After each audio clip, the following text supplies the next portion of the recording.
അപ്പോൾ നമ്മൾ ഫൈനലി നമ്മൾ നേരത്തെ സെലക്ട് ചെയ്ത് വെച്ചിരുന്ന ഒരു വണ്ടി ഉണ്ട്. അതായത് ഇവിടെ ഡൽഹി വരുന്നതിന് മുമ്പായിട്ട് സെലക്ട് ചെയ്ത് വെച്ചൊരു ഫോർച്യൂണറും അത് ഉത്തരാഖണ്ഡിലാണ്. ഒരു പോളോയും കൂടെ സെറ്റാക്കിയിട്ടുണ്ട്.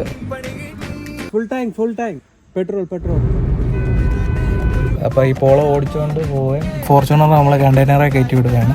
കണ്ടെയ്നറിൽ അത് ബാംഗ്ലൂർ വരും. ബാംഗ്ലൂരിൽ നിന്ന് നമ്മൾ റോഡ് വഴി ഓടിച്ചുകൊണ്ട് വരും. അങ്ങനെയാണ് ഇപ്പോൾ പ്ലാൻ ചെയ്തേക്കുന്നത്. പിന്നെ നമ്മൾ മെയിനായിട്ടും ഇച്ചിരി ലാഭിക്കാൻ വേണ്ടിയായിരിക്കും പുറത്തെ സ്റ്റേറ്റിൽ നിന്നൊക്കെ വണ്ടി എടുക്കുന്നത്. ഈ ഉത്തരാഖണ്ഡിൽ നിന്നൊക്കെ വണ്ടി എടുത്തു കഴിഞ്ഞാൽ നമുക്ക് വലിയ ലാഭമോ കാര്യങ്ങളോ ഒന്നും കിട്ടില്ല. പക്ഷേ ഡൽഹിയിൽ നിന്ന് എടുത്തു കഴിഞ്ഞാൽ നമുക്ക് കുറച്ച് ലാഭം കിട്ടും. പക്ഷെങ്കിൽ നമുക്ക് മെയിൻ വിഷയം എന്താണെന്ന് വെച്ച് കഴിഞ്ഞാൽ ഡൽഹിയിൽ എടുക്കുന്ന വണ്ടിക്ക് ചിലതിനൊന്നും ഇൻവെസ്റ്റ് കിട്ടത്തില്ല.